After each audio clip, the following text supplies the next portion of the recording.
venons à toi ce matin. Nous voulons nous prosterner devant toi. Nous venons nous humilier devant ta face et reconnaître ta majesté et ta royauté, ta présence merveilleuse parmi nous et en nous. Et nous voulons être à l'écoute de ta parole ce matin et nous soumettre à toi et recevoir de toi tes instructions. Au nom de Jésus-Christ, Amen. Alors ce matin, je vais vous parler d'un sujet. Ça va peut-être pas plaire à beaucoup de monde, mais on n'est pas là pour plaire aux hommes, n'est-ce pas? On est surtout là pour chercher à plaire à Dieu.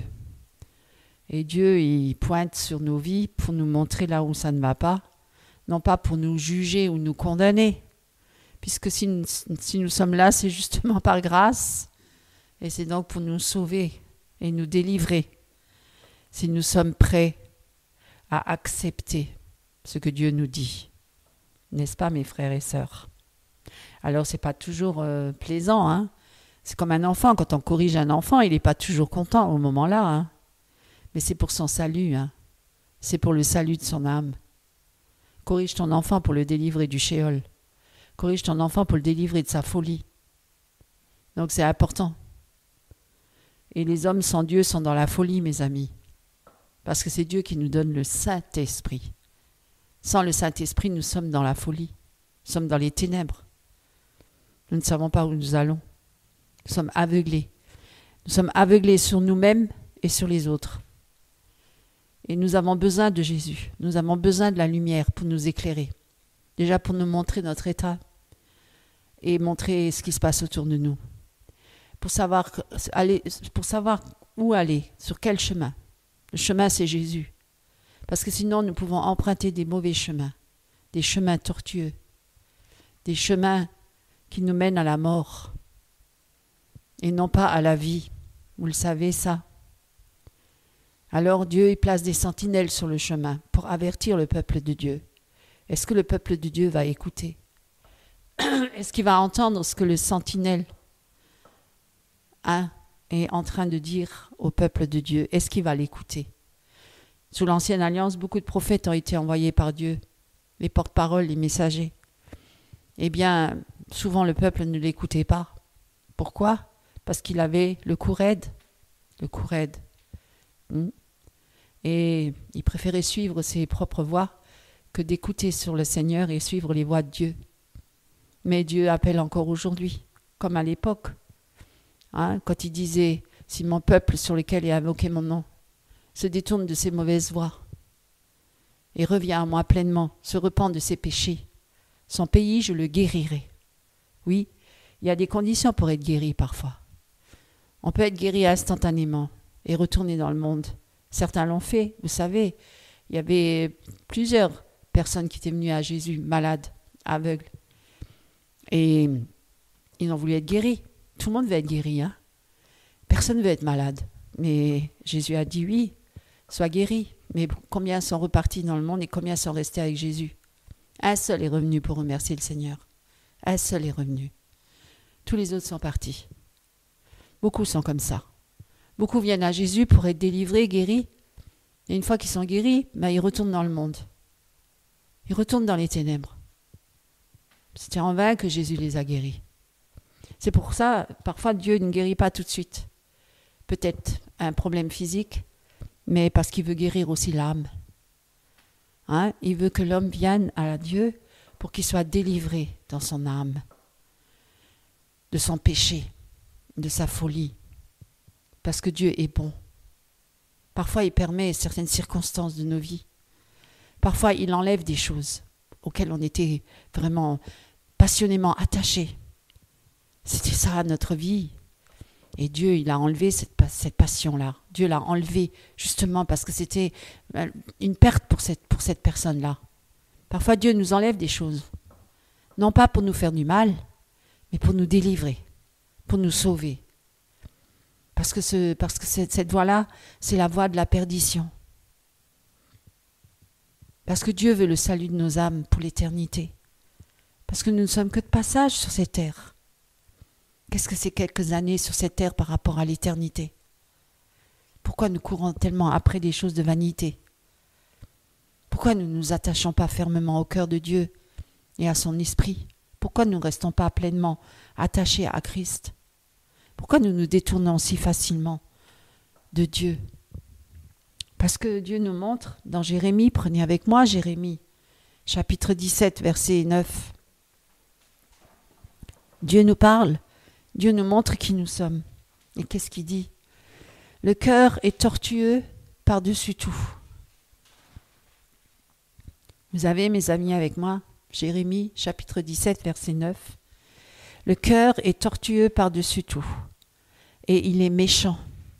On n'aime pas entendre parler, on n'aime pas ça. Hein? Qui peut le connaître?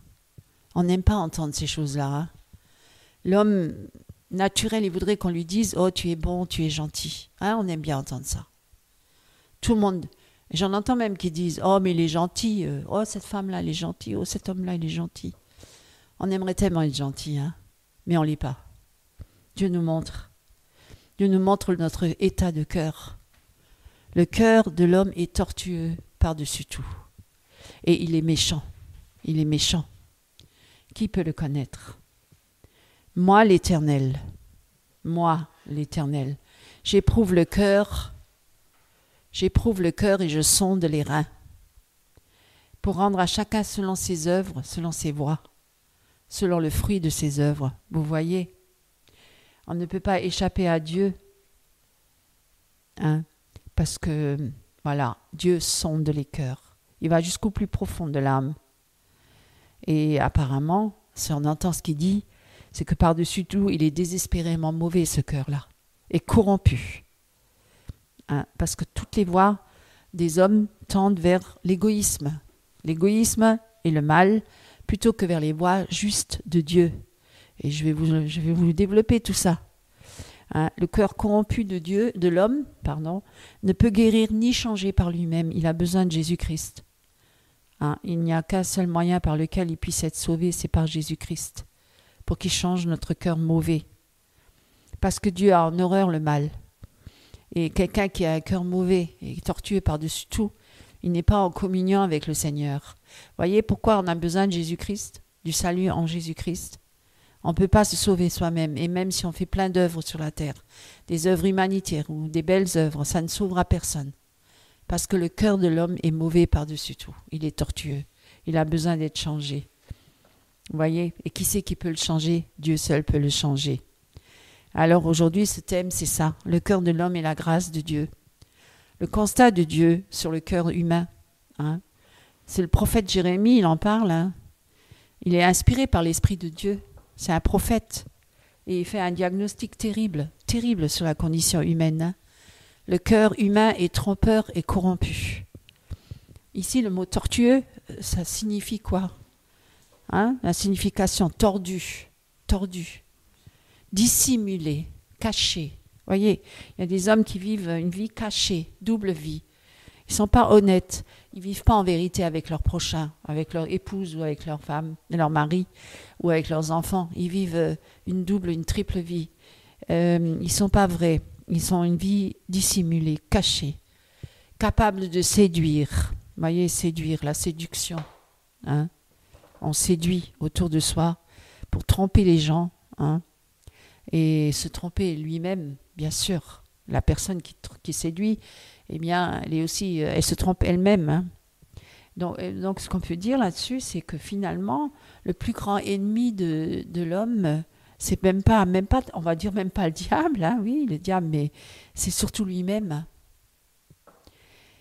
C'est surtout lui-même, hein, parce que, bien sûr, il y a Satan, mais il y a son propre cœur. Et le danger, il n'est pas seulement à l'extérieur, hein, il est aussi à l'intérieur de lui-même. C'est ça qu'il faut qu'il comprenne. Sonde-moi, ô Dieu, et connais mon cœur. Connais mon cœur, Seigneur. Parfois, les gens ne connaissent même pas leur propre cœur. Non. Ils ne savent pas qui ils sont. Ils croient, mais ils ne savent pas. Mais Dieu nous montre, Dieu pointe avec son doigt sur notre état.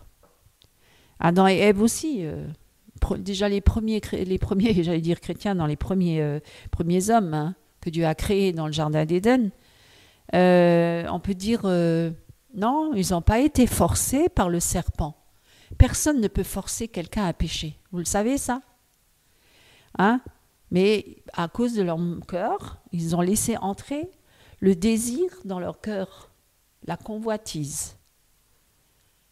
Hein? Judas, il n'a pas trahi Jésus par ignorance, il connaissait Jésus. Il savait qui il était. Mais il a laissé entrer dans son cœur la cupidité, l'amour de l'argent. Vous voyez, quelque chose qu'on laisse entrer dans le cœur autre que Jésus. Quand ça commence à grandir et que ça prend trop de place, et bien à un moment donné, ça va grandir et on va aller dans cette direction. C'est pour ça qu'on doit se soumettre à Christ. C'est pour ça que c'est Jésus-Christ qui doit régner en nous. Et pas un autre Dieu, un faux Dieu, une idole. Et je vais vous en énumérer quelques-uns. Je vais vous donner vraiment des exemples concrets. Hein.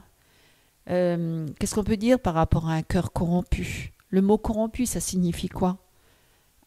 Corrompu, altéré, gâté, souillé, perverti. C'est un cœur pervers, perverti. En hébreu, on utilise souvent l'idée de quelque chose de pourri. C'est un cœur pourri. Ou abîmé, ça vous est déjà arrivé de dire « Oh, il est complètement pourri celui-là ». Hein? Il est pourri. Ou abîmé, très abîmé par le péché, sans espoir, perdu, à jamais. Hein? Et à un moment, c'est arrivé à un tel point que le monde entier était corrompu. Que dans Genèse chapitre 6, verset 11, vous pourrez le lire, quand Dieu a décidé de détruire par le déluge, parce qu'il a vu que la méchanceté était tellement grande sur la terre. L'homme était tellement corrompu et tellement méchant qu'il s'en est repenti d'avoir créé l'homme. Et il a dit, maintenant je vais le détruire, je vais envoyer le déluge. Ah, c'est écrit dans la parole, mes amis. Dieu est bon, Dieu est amour, mais Dieu, il a en horreur le péché, il est le péché. Il a en horreur le péché. Et c'était sans espoir. Il a fallu anéantir tout ça. À un moment donné, il y a des gens qui meurent, on se demande pourquoi, et ils disparaissent brutalement, subitement, comme à l'époque quand il les a engloutis dans le désert parce qu'ils ont désobéi. Toute une partie est partie morte loin de Dieu. Et toute cette génération perverse, elle a été engloutie par l'eau, là, le déluge. La terre était tellement corrompue devant Dieu. Et vous ne croyez pas qu'aujourd'hui aussi, le monde il est très corrompu. Et les hommes sont très corrompus. On ne peut plus faire confiance à un homme. Non. Le cœur corrompu, c'est un cœur qui a perdu la droiture, l'intégrité originelle donnée par Dieu. Donc il est loin du cœur de Dieu. Beaucoup disent Seigneur, Seigneur, mais leur cœur est loin de Dieu. Loin. Hein? Le cœur qui a été souillé par le péché et l'égoïsme sont souvent des personnes très égoïstes. Hein? Qui est incapable par lui-même de rechercher le bien véritable. Jamais. Jamais il arrive à faire le bien. Toujours centré sur lui. Jésus le confirme. Vous pouvez lire avec moi dans Matthieu chapitre 15, verset 19. Prenez avec moi chapitre 15, Matthieu. Prenez avec moi. Matthieu. Matthieu chapitre 15, verset 19. Que lisons-nous? Que lisons-nous? Et Jésus dit, prenez même à partir du 17. Ne comprenez-vous pas que tout ce qui entre dans la bouche va dans le ventre, puis est jeté dans les lieux secrets? Mais, vous voyez le mais ce qui sort de la bouche vient du cœur, et c'est ce qui souille l'homme. Car c'est du cœur que viennent les mauvaises pensées, les meurtres, les adultères, les impudicités, les vols, les faux témoignages, les calomnies. Voilà les choses qui souillent l'homme. Voilà. Vous voyez, ce qui souille l'homme. C'est du cœur. C'est du dedans du cœur de l'homme. Alors, oui, mais les autres, non, ton cœur. Le tien. Le tien. Hein? C'est dans les pensées. Vous voyez, le combat, il est déjà là. Le cœur corrompu, il nourrit des pensées impures. Ou bien sûr, impures et bien d'autres pensées. Et pensées d'élévation, d'orgueil. Hein? Même si extérieurement, tout semble correct. Extérieurement, la façade. Vous voyez, il y a tellement de gens qui posent des masques quand ils sortent. Hein? C'est tellement trompeur. Si quelqu'un sourit, mais il peut être intérieurement, il peut être tout à fait à l'opposé de son sourire. Hein? Il peut sourire à une personne et il peut penser tout l'inverse sur la personne. Hein? Il la critique, il la jalouse, hein? C'est un hypocrite, on appelle ça un hypocrite. Vous voyez? Alors, Dieu sonde nos cœurs. Est-ce que nous sommes hypocrites? Il y a beaucoup qui sont hypocrites, même dans les églises. Hein?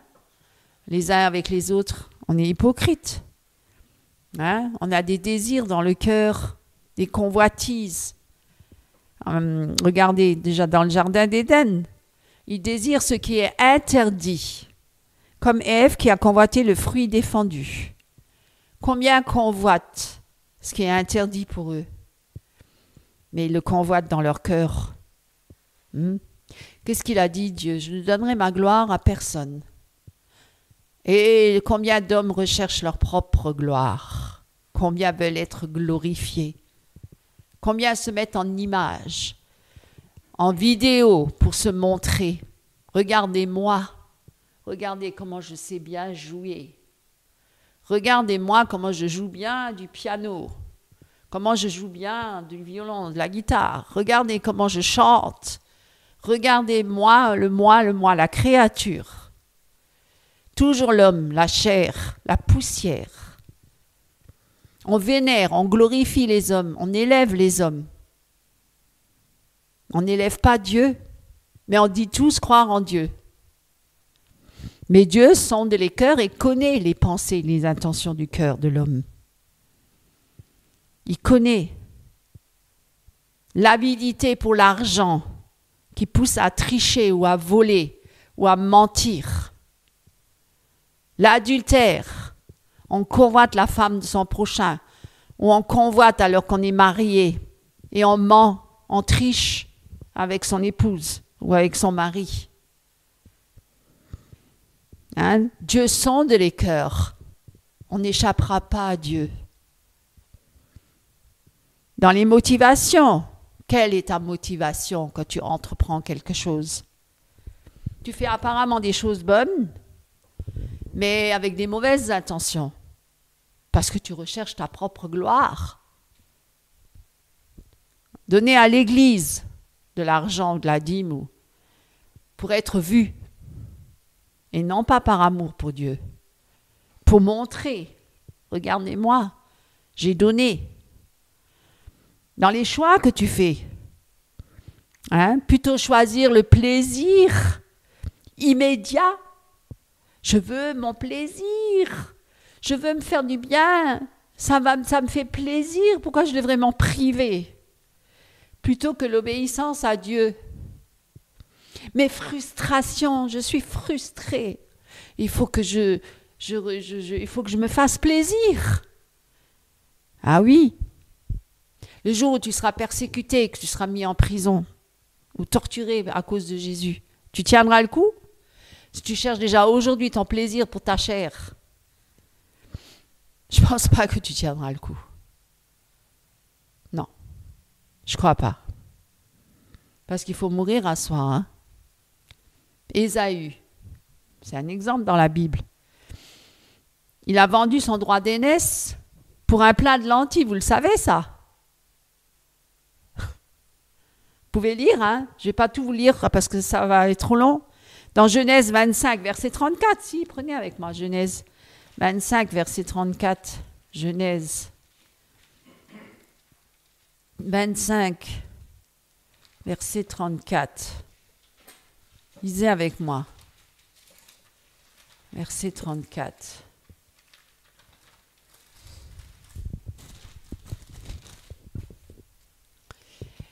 Alors, verset 34, j'ai dit. Alors, Jacob, ben voilà, on va pas, vous lirez toute l'histoire, hein, parce que c'est tout le chapitre, hein, mes amis. Alors, et Jacob, parce qu'il voulait avoir le droit d'aînesse, Jacob, il était le cadet, hein. C'est Ésaü qui était l'aîné. Et en général, sous la loi, c'est l'aîné qui héritait, hein, qui avait le droit d'aînesse. Et donc là, Jacob, il voulait absolument avoir le droit d'aînesse d'Ésaü. Alors, comme il était très rusé, Jacob, hein, alors il a poussé Ésaü.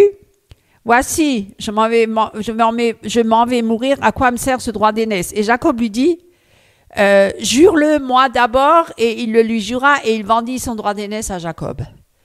Alors Jacob donna à Ésaü du pain et du potage de lentilles. Il mangea et but, puis se leva et s'en alla. C'est ainsi qu'Ésaü méprisa le droit d'aînesse. Pour un plat de lentilles, vous voyez un peu? Un plat de lentilles. Pour peu de choses, hein? Il y a d'autres exemples dans la Bible de ceux qui ont le cœur corrompu. Caïn, ou Caïn, certains disent Caïn, peu importe. Jaloux de son frère. Vous voyez? Vous lirez dans Genèse 4, verset 8. Il a laissé la colère corrompre son cœur. Ce qui l'a mené au meurtre. Au meurtre. Vous voyez? C'était déjà le premier meurtre qui a été commis. Les hommes de Sodome et Gomorrhe, Sodome, leur cœur était rempli de débauche et de violence. Hein, vous pourrez lire dans Genèse chapitre 19, vous lirez tout le chapitre. Vous lirez l'histoire de Sodome et Gomorrhe. Leur cœur était rempli de débauche et de violence. Un autre exemple dans la Bible, Pharaon, son cœur endurci par l'orgueil, hein, bien sûr, l'a poussé à défier Dieu malgré les miracles. Vous lirez dans Exode, chapitre 8. Et malgré tous les miracles, il s'est quand même endurci. Pourtant, il a vu Dieu à l'œuvre. Hein. Alors, vous voyez, Saul, au début, pour revenir à Saul, au début, il était humble, mais son cœur a été corrompu par la jalousie. Vous voyez la jalousie. Si vous avez un cœur jaloux, il vaut mieux, si vous enviez les autres et vous les jalousez, il vaut mieux que vous vous déposiez ça devant le Seigneur. Il vaut mieux que vous soyez débarrassés de ce péché-là, parce qu'il fait beaucoup, beaucoup de dégâts. Beaucoup de dégâts. La jalousie. Et la peur de perdre son trône. Saül, il avait tellement peur de perdre son trône. Vous pourrez lire ça dans 1 Samuel. Prenez les notes, hein, prenez un bic et un stylo et une feuille, vous marquez. 1 Samuel, chapitre 18 à 19, les deux chapitres. Hein. Il avait tellement peur de perdre son trône qu'il était tellement jaloux qu'il a commis beaucoup de mauvaises choses. Judas, son cœur était tellement corrompu par l'avidité qu'il a conduit à trahir Jésus. Vous voyez, par un baiser, par un saint baiser. Il est venu vers Jésus par un saint baiser pour le trahir. Avec les soldats derrière qui arrivaient, les soldats romains, hein, pour l'attraper et ensuite le torturer et le crucifier. Et dans notre société aussi, il y a beaucoup de corruption. Hein, les hommes politiques qui promettent justice, bons et merveilles, mais qui dans leur cœur recherchent avant tout quoi? L'argent et le pouvoir. Combien sont enlisés dans des mauvaises actions pour s'enrichir, blanchissement d'argent et tout le reste. Vous le savez ça, hein? Une entreprise qui prétend vouloir servir la communauté, mais en réalité elle exploite, hein? Elle exploite les plus faibles pour le profit, pour l'argent. Et dans la famille, même dans la famille, un père de famille qui dit à son enfant ou à sa femme, je veux ton bien. Ah bon? Mais son cœur est rempli d'égoïsme et de contrôle. Une mère qui dit « je t'aime », mais dans son cœur, elle compare sans cesse ses enfants aux autres et nourrit de la jalousie. Vous voyez, même dans le cœur, dans la famille, dans l'église. Quelqu'un qui sert Dieu en public, mais dans son cœur, il vit dans le péché secret. Combien vivent dans le péché secret, mais ils viennent à l'église et ils affichent une belle apparence. Vous le savez, ça. Combien viennent même faire des louanges, viennent même louer Dieu et vivent dans le péché. Vous vous rendez compte? On n'a aucune crainte de Dieu, hein? Aucune crainte de la sainteté de Dieu. Hein? Un prédicateur proclame la vérité, mais son cœur, il est attaché à sa propre gloire. Ah, on recherche sa gloire personnelle, hein, et aux honneurs. Oh, qu'est-ce que tu as bien prêché! Oh, la flatterie, c'est un filet tendu sous les pieds. Vous le savez, ça, ne flattez jamais la chair. Ne flattez pas l'homme. C'est l'envoyer en enfer. On ne flatte pas la chair. Quand il y en a qui venaient vers Jésus, ils disaient « Mon bon Seigneur », il disait « Pourquoi m'appelles-tu bon ?» Il n'y a qu'un seul qui est bon, c'est Dieu. Vous voyez? Allez, un fidèle qui prie fort, un fidèle dans l'église, hein, qui veut toujours se faire remarquer, toujours faire le malin. Mais son cœur est plein d'amertume et de haine contre son prochain. Mais il prie très fort, hein, pour montrer qu'il est très, très spirituel. Conséquence, hein, la conséquence d'un cœur corrompu. C'est quoi la conséquence d'un cœur corrompu? Ben, c'est qu'il l'éloigne de Dieu. Ça ne le rapproche pas de Dieu. C'est comme ça que certains pensent encore être avec Dieu, mais ça fait depuis longtemps qu'ils ne sont plus avec Dieu. Depuis longtemps. Ils se sont éloignés du Seigneur depuis très longtemps déjà. Mais ils viennent toujours encore à l'église. Certains prêchent toujours encore. Certains font plein d'œuvres pour Dieu. Mais Dieu n'est plus avec eux. Ça fait depuis longtemps qu'il n'est plus avec eux. Ou ça fait depuis longtemps qu'ils ne sont plus avec lui. Parce que tous ces péchés-là, ça nous éloigne de Dieu. Car Dieu est saint. Le Saint-Esprit qui vit en nous, il est tellement sensible. Tellement sensible. Vous ne pouvez pas vous imaginer à quel point. Que vous oseriez même plus ouvrir la bouche sans prier, demander au Seigneur de vous aider. Car Dieu est saint. Il ne peut pas cohabiter avec un cœur impur, méchant, mauvais. Non? Non? Alors lisez avec moi Ésaïe chapitre 59, verset 2. Et même au verset 1, hein, regardez ce qu'il dit.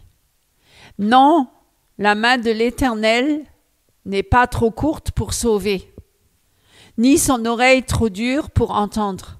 Mais ce sont vos crimes qui mettent une séparation entre vous et votre Dieu. Ce sont vos péchés qui vous cachent sa face et l'empêchent de vous écouter, car vos mains sont souillées de sang et vos doigts de crime. Vos lèvres profèrent le mensonge. Vous voyez, il y a les gens qui mentent énormément, qui se disent chrétiens et qui vont même jusqu'à enseigner et que ce sont des grands menteurs. Votre langue fait entendre l'iniquité. Vous croyez que Dieu est avec ces personnes-là? Non. Nul ne se plaint avec justice, nul ne plaide avec droiture. Ils s'appuient sur des choses vaines et disent des faussetés. Ils conçoivent le mal et enfantent le crime. Ils couvent des œufs de basilic et ils tissent des toiles d'araignée.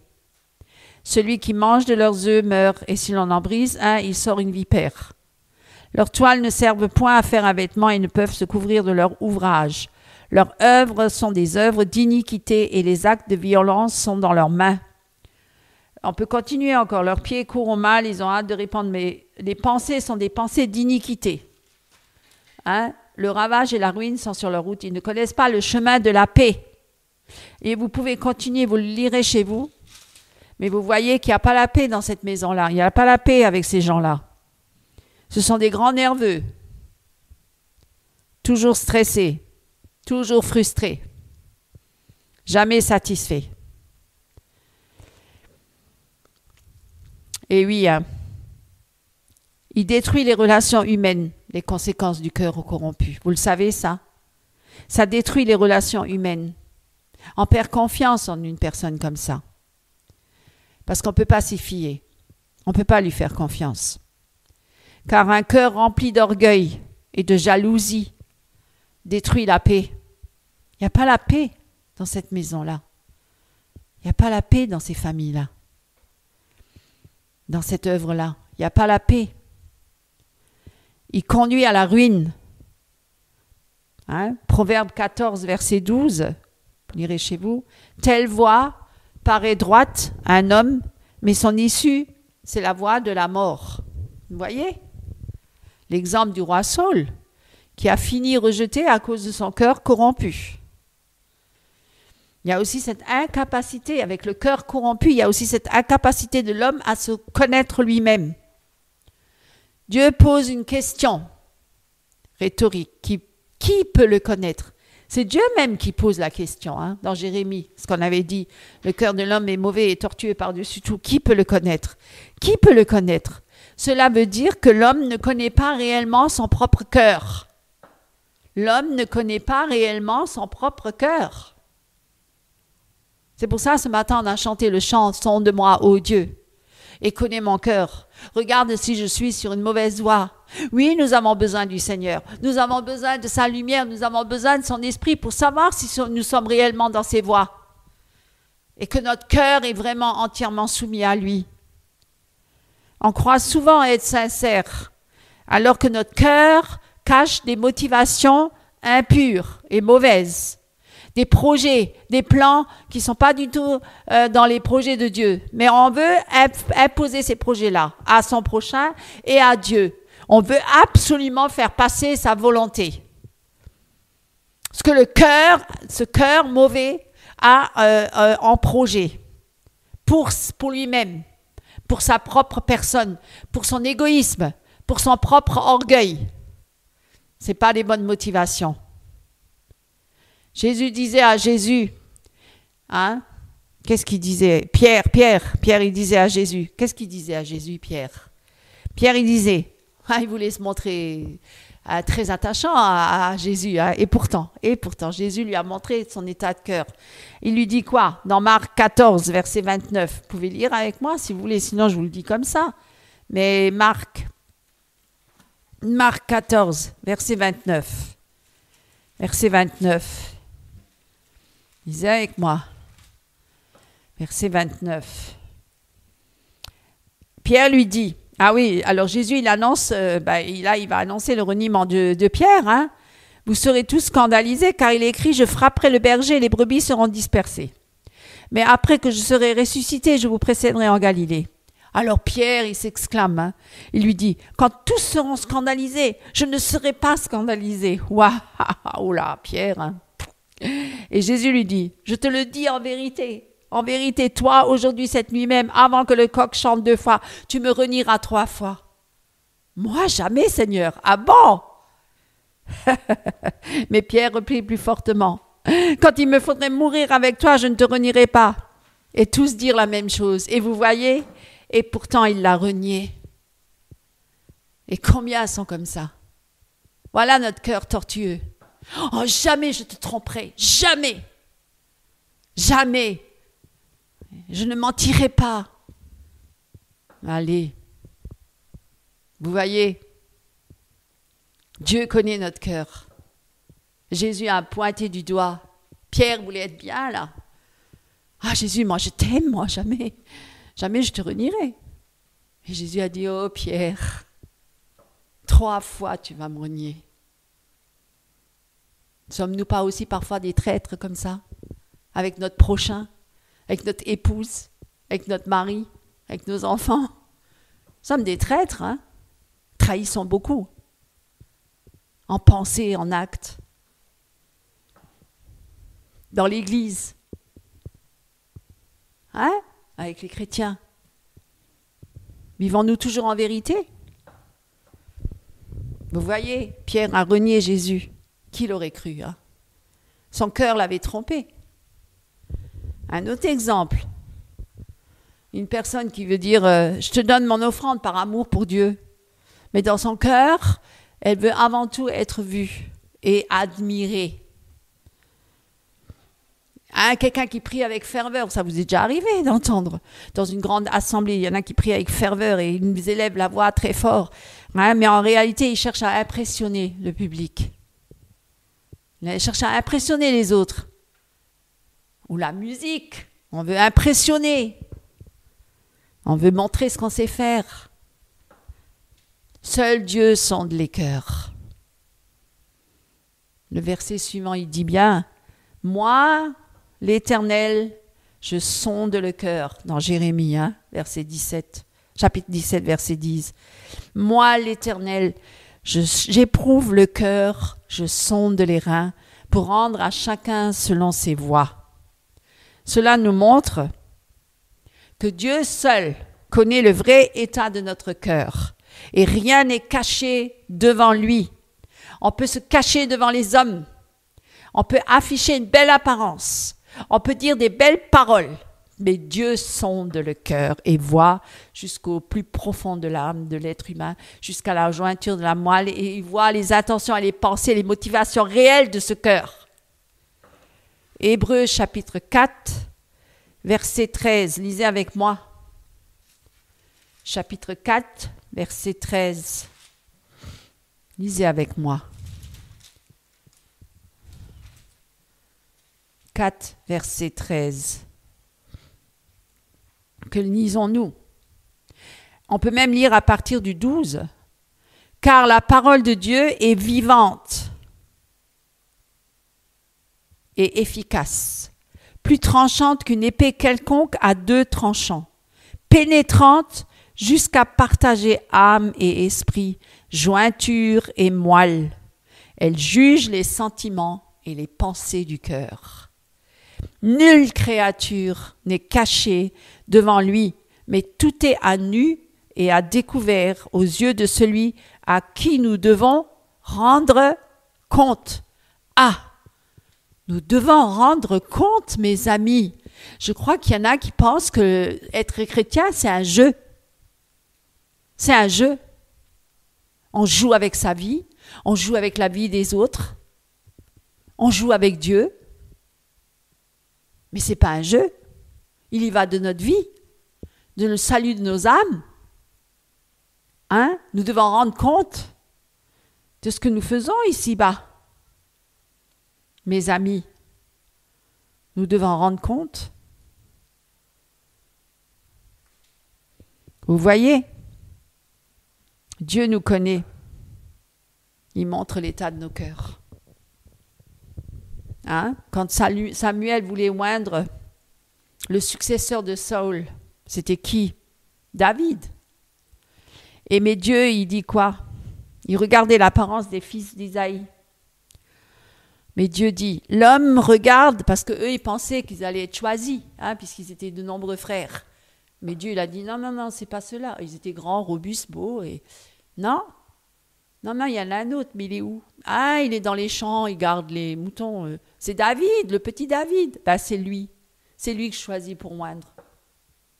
Donc Dieu, il ne regarde pas aux apparences. L'homme regarde à ceux qui frappent les yeux. Mais l'Éternel regarde au cœur. Il regarde au cœur. Le remède de Dieu pour le cœur humain. Ah, merci Seigneur, il y a quand même un remède. Hein. Il y a un baume, hein, un médicament. On est à l'hôpital, là. Hein. On est à l'hôpital. C'est le Seigneur, notre grand médecin. Nous sommes tous des malades. Ouais, nous sommes des malades. Nous avons besoin de guérison.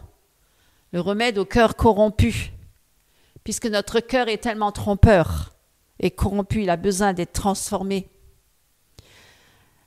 Déjà, le pardon de Dieu par le sang de Jésus. Jésus a souffert pour nous, à cause de notre cœur mauvais. C'est lui qui a versé son sang. Il est mort sur la croix, il a souffert pour nous. Est-ce que toi, mon frère, tu as souffert autant? Non. Non. Parce que tu es un pécheur, mais Jésus n'a commis aucun péché. Aucun. Il était dans la gloire avec le Père. Il aurait pu y rester. Il est descendu sur la terre parmi les hommes pour souffrir, pour mourir, à cause de nos péchés, pour nous pardonner. Est-ce qu'on réalise ce que Jésus a accompli pour nous? Est-ce que vous l'aimez? Oh Jésus, je t'aime. Mais non. Je donnerai ma vie pour toi. Ah oui? Vous croyez? Le pardon de Dieu. Seulement si nous confessons nos péchés. Parce qu'il y en a qui ne confessent pas leurs péchés. Il est fidèle et juste pour nous les pardonner. Lisez avec moi 1 Jean. Il y a quand même une condition, sinon tout le monde est sauvé. Hein? Non, Jésus est mort sur la croix pour toute l'humanité, mais il faut venir à Jésus. Il faut reconnaître Jésus. Il faut l'accepter comme son sauveur, mais aussi comme son Seigneur de tous les jours. 1 Jean, lisez avec moi 1 Jean. Prenez avec moi 1 Jean, chapitre 1, verset 9. Que lisons-nous? Si nous confessons nos péchés, il est fidèle et juste pour nous les pardonner et pour nous purifier de toute iniquité. Si nous disons que nous n'avons pas péché, nous le faisons menteur et sa parole n'est point en nous. Vous voyez, si nous confessons nos péchés, nous devons reconnaître nos péchés et rechercher le pardon et la purification auprès de Dieu. Certains ne reconnaissent plus leurs péchés. Certains ne viennent plus pour se repentir. Certains ne viennent plus pour se laisser purifier par le Seigneur. Hein, parce que le pardon des péchés, ça nous libère. Et c'est ça qui nous libère du péché. Certains, ils disent, « Oh, j'ai un problème avec ce péché. » Ben, viens et repens-toi. Repens-toi. Viens à la croix. La purification est là. La délivrance est là. Jésus a tout accompli sur la croix. Viens à lui. Et la culpabilité disparaîtra aussi. Et la destruction et la mort aussi. Parce que la puissance du péché, c'est la mort. Hein? Et la destruction. Afin de pouvoir vivre dans la sainteté. C'est très important. Vous voyez? Il est fidèle et juste pour nous pardonner nos péchés, si nous les confessons. Certains, ils ont des problèmes, ils n'ont pas la paix, ils sont chrétiens, mais ils ont quand même toujours des situations, des problèmes. Mais il y a peut-être un péché dans ta vie que tu n'as pas confessé. Peut-être qu'il y a des problèmes dans ta vie parce que tu n'es pas en règle devant Dieu. Tu gardes encore certains péchés mignons, comme certains disent. Il n'y a pas de péché mignon, ça n'existe pas. Tout péché nous coupe de la communion avec Dieu. Tout péché. Alors, et dans Ézéchiel chapitre 36, verset 26, Dieu promet le renouvellement intérieur par le Saint-Esprit. Eh oui. Hein, Ézéchiel chapitre 36, prenez avec moi Ézéchiel. Ézéchiel chapitre 36, verset 26. Que lisons-nous? Ah oui, même 24 si vous voulez. Je vous retirerai d'entre les nations, je vous rassemblerai de tous les pays. Vous voyez, ça c'est pour le peuple hébreu, hein? Mais il a fait pareil pour nous. Il nous a sortis du monde. Et je vous ramènerai dans votre pays, je répandrai sur vous une eau pure et vous serez purifiés. Je vous purifierai de toutes vos souillures et de tous vos idoles, toutes vos idoles. Je vous donnerai un cœur nouveau et je mettrai en vous un esprit nouveau. J'ôterai de votre corps le cœur de pierre et je vous donnerai un cœur de chair. Je mettrai mon esprit en vous et je ferai que vous suiviez mes ordonnances et que vous observiez et pratiquiez mes lois. Vous voyez, ça c'était déjà pour le peuple juif, mais c'est pareil pour nous aujourd'hui. À travers Jésus-Christ, puisque nous sommes greffés sur l'olivier. Nous avons le pardon de nos péchés. Le Seigneur nous donne un cœur nouveau. La sanctification quotidienne. Il faut garder nos pensées et nos désirs en Christ, soumis à Christ. Pas mes propres désirs. Moi, si je suivrais mes propres désirs, mes propres pensées, je ne serais même pas là aujourd'hui. je ne serais pas là. C'est très simple. On doit se soumettre à Christ pour notre salut, pour le salut de nos âmes. Si on suit nos propres pensées, notre propre cœur, on est perdu, mes amis. On va aller dans tous les sens. On va s'adonner à toutes nos passions et à nos vices, à tout ce qu'on a, à tous les désirs qu'on a par rapport au monde, parce qu'on vit dans le monde, on est dans le monde. On va suivre les choses du monde. On ne va pas suivre les voies de Christ. Hein? Par exemple, l'exemple de Paul, autrefois il était très violent, même il était persécuteur des chrétiens. Il croyait être juste en plus. Il a fallu que Jésus lui tombe dessus, là, sur le chemin de Damas, pour que Jésus lui dise « Mais Paul, mais pourquoi me persécutes-tu » Il croyait qu'il était juste, et puis alors, c'est là qu'il a été touché. Et alors, il a eu un cœur nouveau, il est devenu un des plus grands apôtres. Il a suivi Christ partout. Et d'ailleurs, dans Matthieu, on le lit, Matthieu chapitre 5, verset 8, « Heureux ceux qui ont le cœur pur, car ils verront Dieu. » Si vous avez un cœur tortueux, corrompu, pervers, menteur, et tout ce que vous voulez, convoiteur, et tout ce que vous voulez, eh bien, vous ne verrez pas Dieu. Puisque c'est écrit, « Heureux ceux qui ont le cœur pur, car ils verront Dieu. » C'est par la nouvelle naissance en Christ que le cœur est purifié. Purifie mon cœur. Vous le connaissez, ce chant-là? Purifie mon cœur. Change mon cœur, Seigneur. Le sang de Jésus nous lave. 1 Jean, chapitre 1, Jean 1. Prenez avec moi 1 Jean 1. 1 Jean 1, verset 7. Chapitre 1.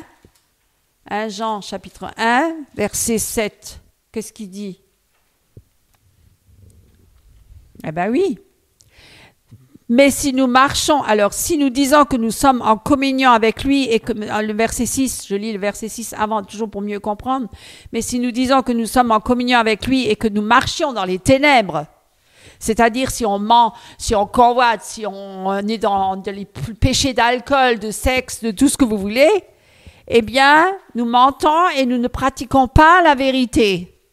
Mais si nous marchons dans la lumière comme il est lui-même dans la lumière, nous sommes mutuellement en communion et le sang de Jésus, son Fils, nous purifie de tout péché. Vous voyez?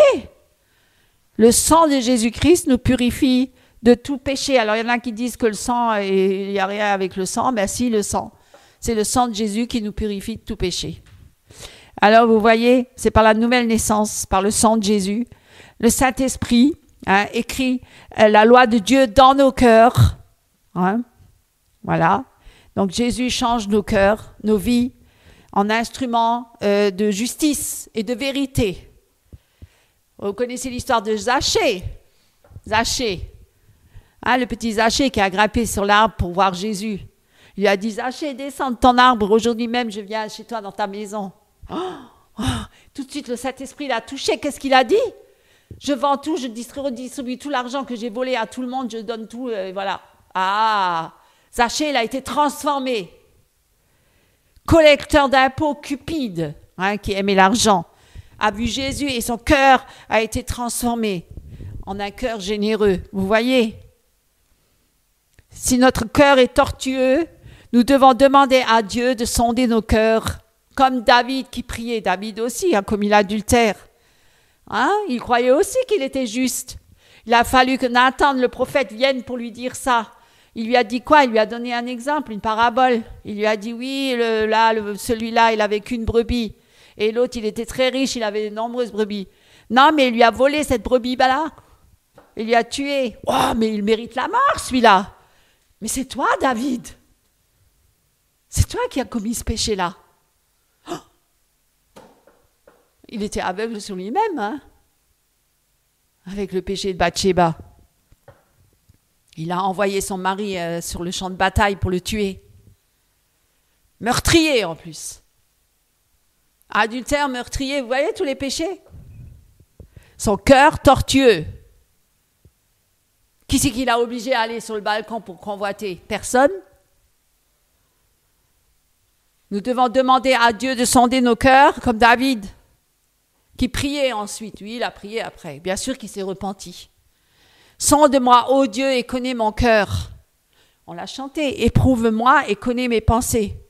Regarde si je suis sur une mauvaise voie et conduis-moi sur la voie de l'éternité. C'est ça la voie de l'éternité. C'est un chemin de sanctification. C'est un chemin étroit. C'est pas un chemin de olé, ah là là, on fait la fête et puis on se balance dans tous les sens et on se jette par terre et on crie dans tous les sens et on fait le saint rire et puis on fait le chien et le chat. C'est pas du tout ça le chemin. Hein? Veillez sur vos pensées et vos motivations. Lisez avec moi Proverbes. Les Proverbes, il y a des bonnes choses dans les Proverbes. Proverbe 4. Prenez avec moi Proverbes. Et je vais bientôt finir. C'est peut-être un peu long, mais je pense que c'est important. Proverbe 4, chapitre 4. Quand on regarde des heures et des heures Internet, est-ce que c'est pas trop long? Des vidéos sur vidéos pendant des heures et des heures. Quand on fait une exhortation sur ce thème-là, on est pressé pour rentrer chez soi. Hein? Proverbe 4, verset 23. C'est la sagesse. Hein? Voilà. Qu'est-ce qu'il dit? Ah. Garde ton cœur plus que toute autre chose, car de lui viennent les sources de la vie. Écarte de ta bouche la fausseté, ou le mensonge, hein, ou la perversion. Éloigne de tes lèvres les détours. Que tes yeux regardent en face et que tes paupières se dirigent devant toi. Considère le chemin par où tu passes et que toutes tes voies soient bien réglées. Il y en a qui ont des voies tortueuses, elles sont vraiment pas réglées. Tous les jours, ils changent d'avis. Un jour noir, un jour bleu, un jour vert. Oh, je veux faire ceci. Non, demain, je fais ça. Après-demain, je fais cela. Un homme indécis qui ne sait pas ce qu'il veut. N'incline ni à droite ni à gauche et détourne ton pied du mal. Voilà, nous avons tout dans la parole de Dieu. Nous avons tout. Hein? Garde ton cœur plus que toute autre chose, car de lui jaillissent les sources de la vie. Laissez le Saint-Esprit vous transformer, mes amis. Chaque jour, c'est un processus. Chaque jour. Pas que aujourd'hui, pas que le dimanche au culte, hein? Tous les jours de votre vie. Renoncez à soi, confessez nos péchés, marchez dans la lumière. Hein? C'est très important, très très important. Très important. Il y a tellement d'exemples, hein? Tellement d'exemples de cœurs tortueux et méchants dans la vie personnelle des êtres humains. Quelqu'un qui dit « je n'ai pas de rancune », mais au fond de lui, il nourrit la colère. Combien sont colériques, s'emportent facilement. Hein? Beaucoup. Crient. S'emballent, comme un cheval qui s'emballe. Une personne sait qu'un comportement est mauvais, il sait que le comportement est mauvais. Mensonges, relations impures, alcoolisme, pornographie, etc., etc., les cris, les emportements, les colères, etc. Mais il se justifie en disant « tout le monde le fait. Je ne suis pas le seul. » Ah ben voilà. Oh. Ah bon? Mais tu iras tout seul dans la tombe, mon cher. Tout seul. Et tu crois pas arrêteras tout seul devant Dieu. Il n'y aura personne avec toi. Un homme ou une femme disent « Seigneur, je t'aime ». Mais quand dans son cœur, il aime plus l'argent, la propre gloire, le plaisir ou le pouvoir. Mais il crie « Oh Jésus, je t'aime ». Oui. Mais Dieu il regarde le cœur, il sonde les cœurs. L'exemple d'Ananias et Saphira, vous la connaissez cet exemple-là. Saphira. Vous lirez dans Acte 5.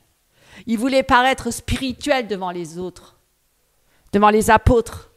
Mais dans leur cœur, ils n'étaient pas vrais. Hein. C'était des hypocrites et des menteurs. Hein. Qu'est-ce qui s'est passé? Ça, c'est sous la nouvelle alliance, c'est même pas sous l'ancienne. Prenez avec moi Acte 5. Prenez avec moi, parce que c'est très grave. Hein. Ils ont menti au Saint-Esprit. Et ils ont été tués sur place. Vous vous imaginez? Hein? Ils n'étaient pas obligés de mentir, ils n'étaient pas obligés de donner l'argent, ils auraient pu garder tout pour eux. Et c'est trop long, mais je vous dis, vous le lirez chez vous. Hein? Vous le lirez chez vous. Hein? Mais Pierre dit, je vais quand même lire. Alors, mais un homme nommé Ananias avec Saphira, sa femme, vendit une propriété et retint une partie du prix. Sa femme le sachant, puis il apporta le reste et le déposa aux pieds des apôtres. Et Jésus lui dit, Ananias, pourquoi Satan a-t-il rempli ton cœur? Satan, il peut remplir votre cœur? Vous voyez? Vous n'êtes pas toujours animé par le Saint-Esprit. Si vous ne veillez pas, si vous ne priez pas sans cesse, pourquoi faut-il prier sans cesse? Pour être sans cesse en communion avec Christ. Sinon, peut-être Satan, il peut remplir aussi vos pensées et votre cœur. Alors, pourquoi Satan a-t-il rempli ton cœur au point que tu mentes au Saint-Esprit et que tu aies retenu une partie du prix du champ? S'il n'eût pas été vendu, ne te restait-il pas? Et après qu'il a été vendu, le prix n'était-il pas à ta disposition? Comment as-tu pu mettre en ton cœur un pareil dessein? Ce n'est pas à des hommes que tu as menti, mais à Dieu. Ananias, entendant ces paroles, tomba et expira. Sur le champ, une grande crainte saisit tous les auditeurs. Les jeunes gens s'étant levés, l'enveloppèrent, l'emportèrent et l'ensevelirent. Et environ 3 heures plus tard, sa femme entra sans savoir ce qui était arrivé à Pierre. Et Pierre lui adressa sa parole sans savoir ce qui était arrivé à Ananias. « Dis-moi, et il pose la même question à sa femme. Dis-moi, est-ce à un tel prix que vous avez vendu le champ? Et elle répond la même chose. Oui, répondit-elle, c'est à ce prix-là. Alors Pierre lui dit, comment vous êtes-vous accordé pour tenter l'Esprit du Seigneur, le Saint-Esprit? Voici ceux qui ont enseveli ton mari sont à la porte et ils t'emporteront aussi. Au même instant, elle tomba aux pieds de l'apôtre et expira. Les jeunes gens étant entrés la trouvèrent morte. Ils l'emportèrent et l'ensevelirent auprès de son mari. Une grande crainte s'empara de toute l'assemblée, de tous ceux qui apprirent ces choses. Vous voyez, on ne plaisante pas, on ne se moque pas de Dieu. On ne plaisante pas avec le Saint-Esprit. Hein? Un mari qui dit à sa femme, oh, je veux ton bien, je t'aime et tout ça, mais qui la domine, qui lui crie dessus et tout ça, qui cherche seulement à la dominer son épouse. Une femme qui dit, oh, je t'ai pardonné, mais qui porte encore beaucoup de rancune en silence dans son cœur. Hein? Un parent qui dit à ses enfants, pour les culpabiliser presque, je travaille dur pour mes enfants, mais en réalité, il recherche sa propre réussite sociale. Tout ça, c'est que des mensonges. C'est que des mensonges. Des frères et des sœurs qui disent « Oh, nous sommes unis, mais dans leur cœur, ils sont jaloux les uns des autres. » Que des menteurs. Que des menteurs.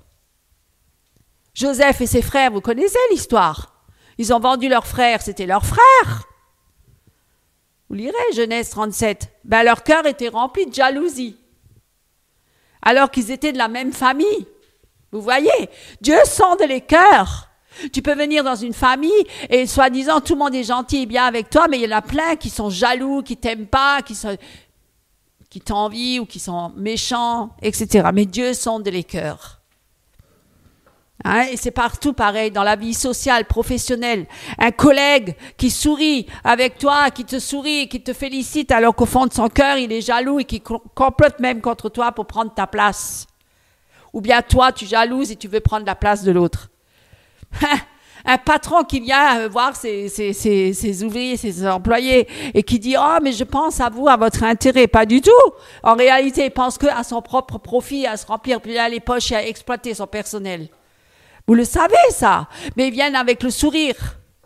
Une personne dit « Je veux t'aider », mais en fin de compte, c'est même pas pour t'aider parce qu'elle te fait plus de problèmes et de soucis que de t'aider. Un cœur qui attend en plus quelque chose de retour, qui veut après avoir la gloire et qui veut dire « Ah, mais j'ai fait ça pour toi, mais tu pourrais quand même me remercier. Ah, mais c'est grâce à moi qu'il a trouvé ce travail-là. C'est grâce à moi, grâce à moi. » Hein? Quelqu'un qui pense donner un conseil, mais non, mais je suis là, je te donne juste un conseil. Hein, voilà, mais non, mais son cœur, en fait, il veut manipuler, influencer. C'est les amis de Job. Vous connaissez l'exemple de Job? Hein, les amis de Job, ce n'étaient pas des vrais amis quand il était dans la détresse et dans l'affliction totale. Hein, ils sont venus, ils prétendaient l'encourager, mais finalement leur cœur était rempli de jugement et de fausse sagesse. Ils ont dit, ah, mais si tu es dans cet état-là, c'est peut-être parce que tu as péché. Oui, c'était des amis. Vous voyez le cœur de l'homme? Hein? C'est incroyable, incroyable. Incroyable. Hein? C'est, le cœur, vraiment, est tortueux. Les pharisiens, je vais finir là, les pharisiens qui priaient, hein, qui jeûnaient, mais qui voulaient se montrer, hein, ils ne jeûnaient pas et priaient en cachette, seulement devant Dieu. Non, sur les places publiques, ils venaient et puis ils donnaient l'aumône ouvertement pour dire hein, regardez-moi ce que j'ai donné. Hein, mais Jésus les appelle des sépulcres blanchis. Race de vipères, vous paraissez beaux hein, de l'extérieur en apparence, mais à l'intérieur, vous êtes plein d'ossements et de toutes sortes d'impuretés et de saletés, de rapines, de souillures. Parce qu'eux, ils disaient, nous qui sommes justes, il y a certains dans la relation avec Dieu, ils disent quoi? Oh Seigneur, je t'aime, je veux te suivre. Mais on garde encore des idoles dans notre cœur. La musique, par exemple, l'argent, l'ambition, le plaisir. Hein? Pareil. On veut encore avoir son propre Dieu, ses idoles. On aime plus son argent ou son ambition personnelle, hein, son plaisir que Dieu. On dit Seigneur, je veux t'obéir. Mais finalement, on choisit les commandements qui nous dérangent. Et on dit, Seigneur, je t'attends. Mais dans notre cœur, on court plus après les bénédictions qu'après la présence de Dieu. Le peuple d'Israël, il disait aimer Dieu. Mais il retournait sans cesse aux idoles. Sans cesse. Vous pouvez le lire. Hein. Du début jusqu'à la fin, on voit tout le temps. Hein, tout le temps, il y a des problèmes. Hein. Ils sont toujours en train de dire, mais nous, on est pareil. Hein, attention. Hein. Je ne juge absolument pas le peuple de Dieu parce qu'aujourd'hui, nous sommes le peuple de Dieu aussi. Nous avons été greffés sur l'olivier. Donc, nous aussi, hein, si nous ne veillons pas, si nous ne prions pas sans cesse, qu'est-ce qui remplace Christ en nous? Les idoles, les faux dieux, l'ambition du monde, l'orgueil de la vie, la réussite sociale. Vous savez que ce n'est pas biblique. Un chrétien, il ne doit pas avoir cet orgueil-là. Ça, c'est le monde, hein. Chercher la gloire.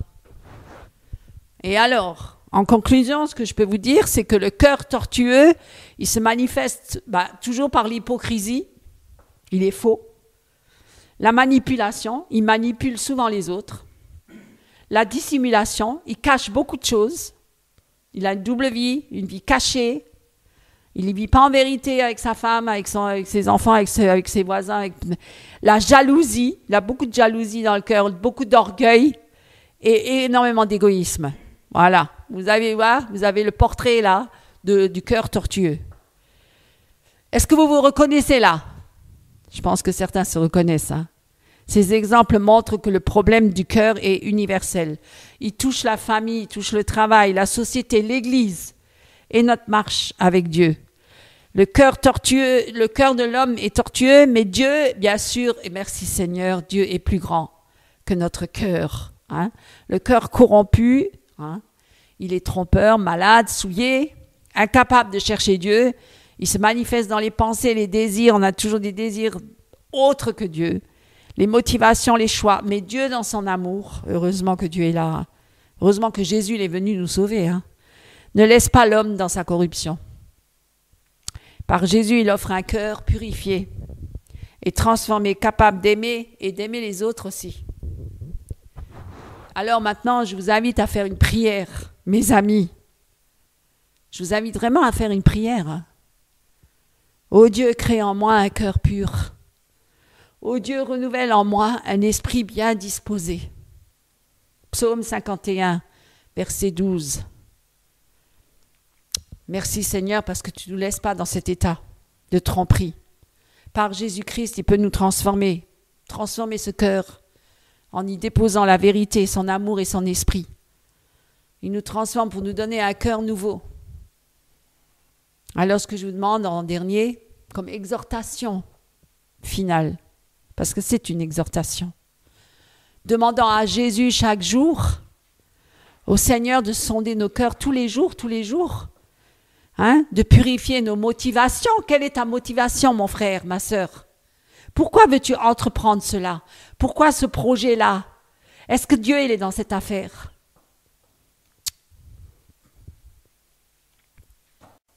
N'importe quoi, pas que ça. Tout. De purifier nos motivations. Même si on dit on est chantre dans l'église ou qu'on joue de la musique pour les louanges, quelle est ta motivation? Est-ce que c'est ta gloire que tu recherches? Parce que beaucoup recherchent leur propre gloire, même au sein de l'assemblée, même au sein de l'église. Quelle est ta motivation? Hein? Nous remplir de son amour, car ce n'est qu'avec un cœur renouvelé par la grâce que nous pourrons plaire à Dieu et marcher dans sa lumière. Est-ce que, mon frère ou ma sœur, tu recherches ta propre gloire et à plaire aux hommes, ou est-ce que tu recherches la gloire de Dieu et plaire à Dieu? Voilà la question. À toi d'y répondre. Amen. Soyez bénis. Bonjour mes frères et sœurs en Christ. Prenons ensemble dans la parole de Dieu ce matin. Le titre s'intitule « La pluie revient ». Dans 1 Roi 18, 41 à 46. Et Élie dit à Akab, monte, mange et bois, car il se fait un bruit qui annonce la pluie. Akab monta pour manger et pour boire, mais Élie monta au sommet du Carmel et, se penchant contre terre, il mit son visage entre ses genoux et dit à son serviteur, « Monte, regarde du côté de la mer. » Le serviteur monta, il regarda et dit, « Il n'y a rien. » Élie dit 7 fois, retourne à la 7e fois. Il dit, « Voici un petit nuage qui s'élève de la mer et qui comme la paume de la main d'un homme. » Élie dit, « Monte et dis à Akab, ôte-elle et descends, afin que la pluie ne t'arrête pas. » En peu d'instants, le ciel s'obscurcit par les nuages, le vent s'établit, et il y eut une forte pluie. Akab monta sur son char et partit pour Jizraël. Et la main de l'Éternel fut sur Élie, qui se saignit les reins et courut devant Akab jusqu'à l'entrée de Jizraël. Amen. Soyez richement bénis. Frères et sœurs en Christ, chers amis, chers internautes, aujourd'hui j'aimerais vous parler d'un ennemi. Un ennemi qui a été vaincu sur la croix de Golgotha. Et ce n'est pas quelqu'un qui vient, qui se présente à vous avec une grosse armure pour vous faire peur. C'est plutôt quelqu'un qui vient pour vous séduire. Il ne vient pas pour vous frapper. Il ne vient pas pour vous apporter pour le mal, quelque part. Il ne se présente pas de cette manière-là. Mais il vient avec sa ruse pour vous séduire.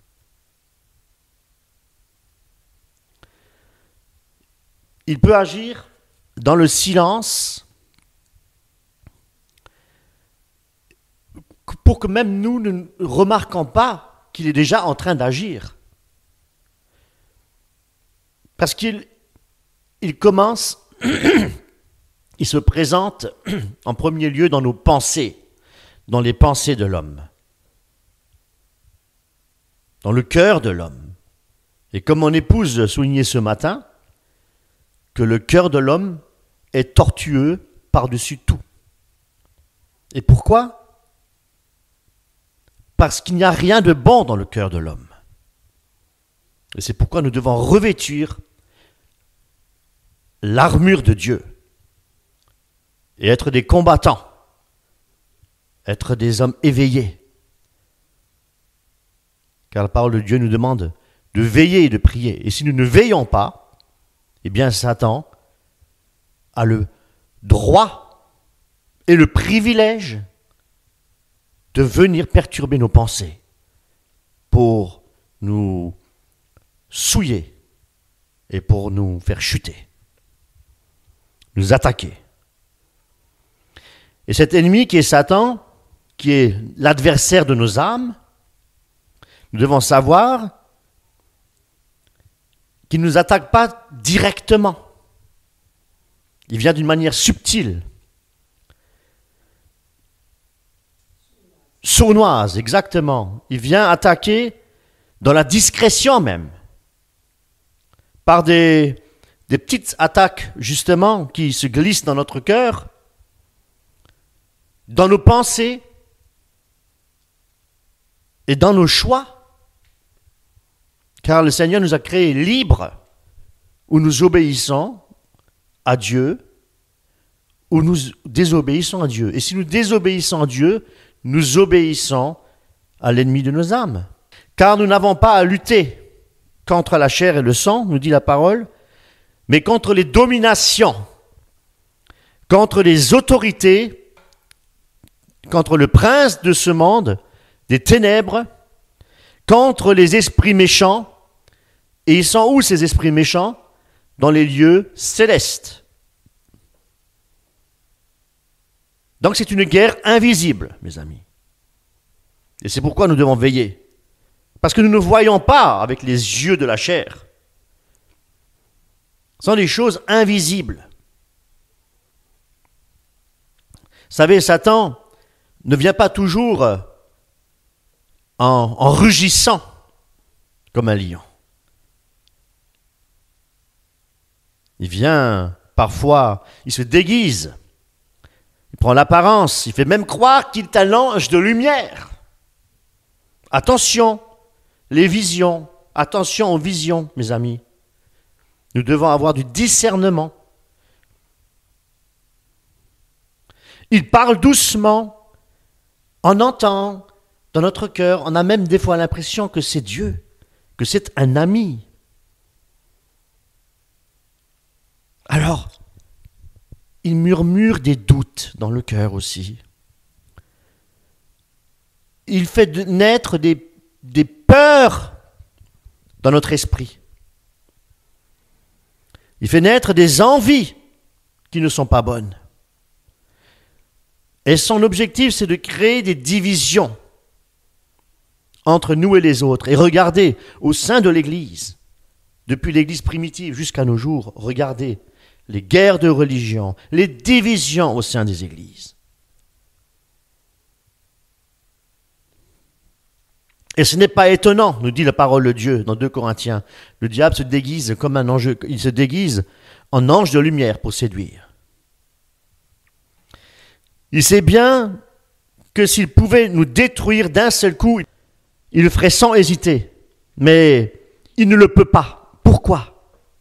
Il agit comme un serpent avec ruse en utilisant la tromperie. Mais, cependant, il ne peut pas agir sans l'autorisation de Dieu. Dieu permet. Il n'a pas tout plein pouvoir, le diable. Parce que s'il avait plein pouvoir, il aurait déjà détruit tous les êtres humains. Le pouvoir qu'il a reçu, c'est aussi un pouvoir temporaire. Parce que l'étang de feu a été créé pour les anges et pour Satan. Dieu a créé l'étang de feu, mes amis. La parole nous dit que le voleur ne vient que pour dérober, pour égorger, pour détruire. Christ est venu pour donner la vie à ses brebis. Et donner la vie pour qu'il l'ait en abondance. Dieu ne veut pas la mort du pécheur. Mais Dieu veut que l'homme se repente et qu'il obéisse à Dieu. Satan, lui, cherche à faire tomber, à mettre la culpabilité dans les esprits, à faire chuter et les culpabiliser. Voyez-vous? Ce sont des attaques.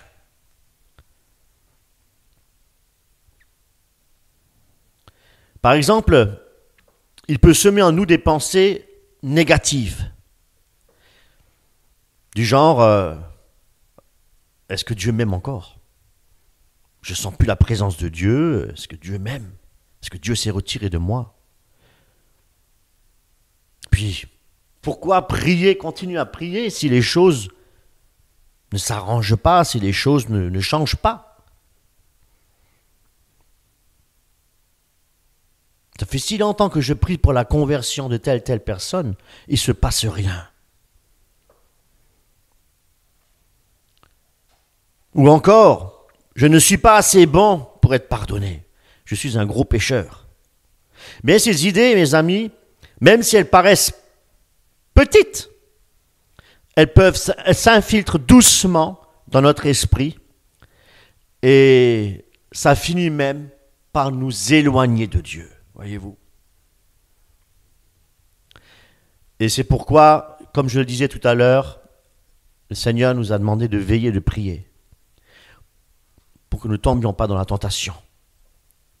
Et une autre parole qui dit « l'esprit est bien disposé, mais la chair est faible ». Et mes amis,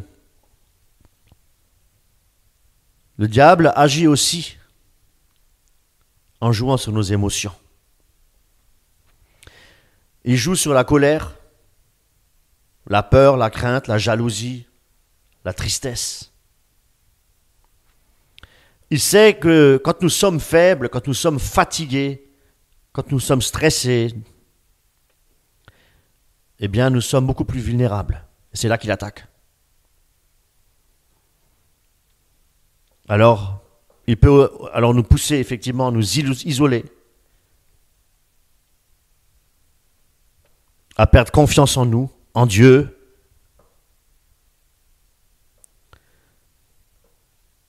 Mais nous devons rester sobres, nous dit la parole de Dieu. Sobres et de veiller. Parce que notre adversaire, le diable, rôde comme un lion rugissant. Il rôde comme un lion rugissant. Mais Satan, il ne veut pas que nous sachions que nous avons des armes puissantes à disposition que Dieu nous a données. Il veut nous faire oublier. Quand nous sommes vulnérables, lorsque nous sommes fatigués, c'est là qu'il attaque, comme je le disais tout à l'heure. Et très souvent de fois, on n'arrive pas à s'armer. On n'a pas dans l'esprit de prier, de chercher Dieu, parce qu'on est tellement faible.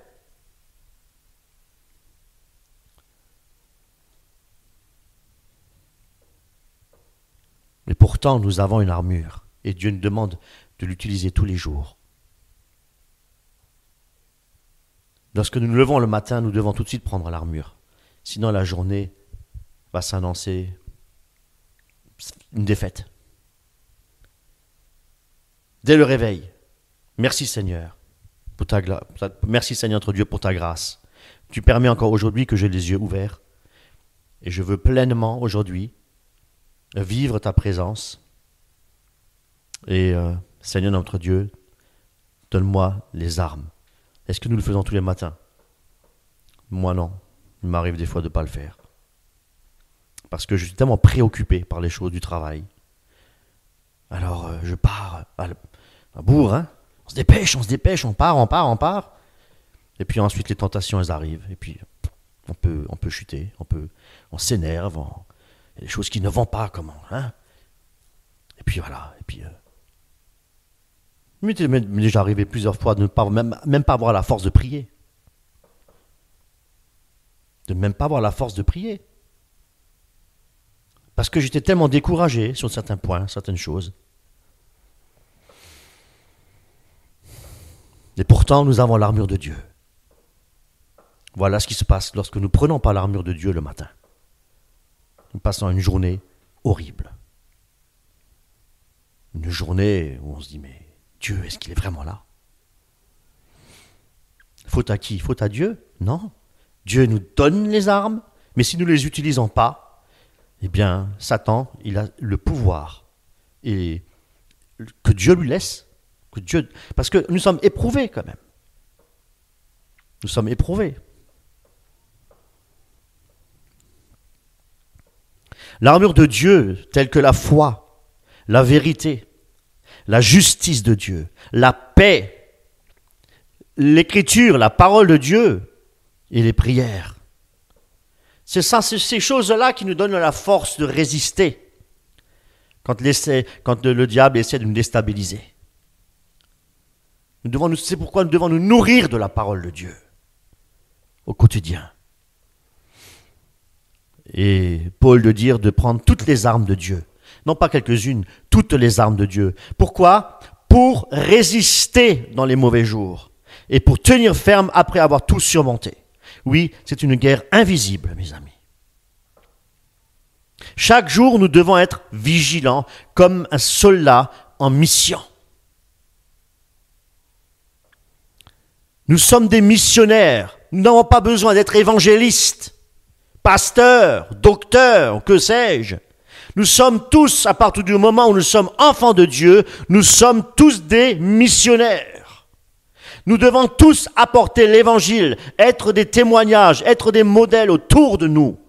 Partout où Dieu nous envoie. Nous sommes tous, chaque chrétien est un missionnaire. Oh, je ne sais pas, Dieu, je vois telle personne a le don de prophète, telle personne parle en langue, telle personne a ceci, telle personne a cela, personne qui guérit les malades. Moi, je n'ai rien dans l'église, je n'ai strictement rien. Si tu es missionnaire, et ton rôle, ton devoir, c'est d'annoncer Jésus-Christ autour de toi et d'être une lumière, un modèle dans ce monde de ténèbres. Voilà ta mission. Grande mission que Dieu donne, d'être des lumières dans ce monde de ténèbres. Ce n'est pas réservé à une certaine élite, ce n'est pas réservé à des serviteurs de Dieu. À partir du moment où tu es chrétien, tu es serviteur de Dieu. Ne regarde pas sur les titres, docteur, pasteur, prophète, regarde à Christ et tu es serviteur de Dieu. Ou tu es servante de Dieu, pour annoncer l'évangile, pour prêcher la bonne nouvelle. Chaque jour, nous devons être vigilants. Cela veut dire aussi qu'il faille faire attention dans ce que nous laissons entrer dans notre esprit tous les jours. Et dans notre cœur, comme le souligne encore ce matin mon épouse. Cela veut dire aussi parler avec Dieu, avoir une communion avec lui, lui dire nos doutes, parler avec lui dire nos craintes, nos peurs, nos combats, et lui demander son aide pour ne pas tomber dans les pièges de l'ennemi. C'est une bataille, mes amis. Nous devons persévérer, mes amis, avec crainte et tremblement. Nous devons travailler au salut.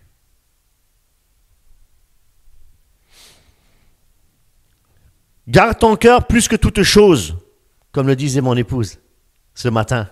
Il y a beaucoup de choses qui reviennent là. Car de lui jaillissent les sources de la vie. Proverbe 4, 23. Voyez-vous. Ne sous-estimons jamais les attaques du diable. Jamais. Et faisons attention lorsque nous croyons être debout de ne pas tomber. Attention, il est rusé, il porte bien son nom.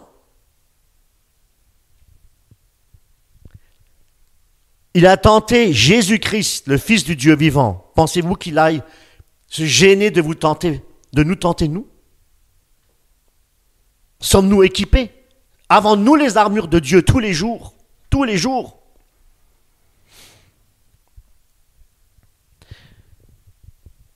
Ces attaques Ce sont souvent ces petites attaques qui font le plus de dégâts. Et pourquoi? Parce qu'on le remarque le moins. Eh oui. Mais souvent de fois aussi, nous voyons la main de Dieu lorsque nous invoquons le nom du Seigneur. Pourquoi? Parce que Dieu est plus fort que le diable. Le diable est une créature de Dieu. Et Dieu est notre créateur. Dieu est notre Dieu. Il n'y a personne au-dessus de Dieu. Il est créateur de toutes choses. C'est pourquoi c'est avec lui seul, avec l'Esprit de Dieu, que nous pouvons effectivement vaincre toutes les ruses du diable. 1 Jean 4,4 « Vous, petits enfants, vous êtes de Dieu et vous les avez vaincus, parce que celui qui est en vous est plus grand que celui qui est dans le monde. » Vous les avez vaincus. Pourquoi? Parce que nous mettons notre confiance en Jésus-Christ. Alors restons proches de Dieu, restons proches de Jésus-Christ, gardions la confiance et la foi en Jésus-Christ, mes amis. Et refusons l'ennemi de gagner le terrain. Très important. Il ne faut pas laisser l'ennemi gagner le terrain, mes amis. Nous devons veiller à cet effet. Alors, comment résister à ces attaques diaboliques? Comment lutter contre les forces invisibles qui cherchent à nous faire tomber, à nous faire chuter tous les jours? Tous les jours est un nouveau jour et tous les jours est un combat, mes amis. Tu es chrétien, tu es chrétienne, tu es un soldat de Christ, tu dois combattre. Et tu dois prendre les armes de Dieu pour pouvoir sortir victorieux de cette bataille.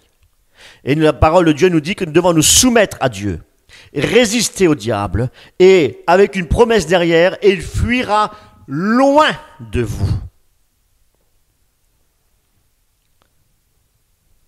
Et aussi un autre passage qui dit que nous devons, en tout temps, par l'Esprit de Dieu, faire des prières et des supplications.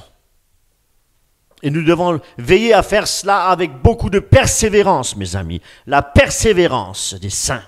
Alléluia. La réponse, mes frères et sœurs, c'est de rester vraiment enracinés en Jésus-Christ, enracinés de sa parole, persévérer dans la prière, marcher par l'esprit et non par la chair. Et nous aurons la victoire assurée. Premièrement, rester proche de Jésus. Qu'est-ce que ça veut dire? La première chose, c'est de ne pas perdre contact avec Dieu. La prière, c'est notre ligne directe avec Dieu. Voyez-vous?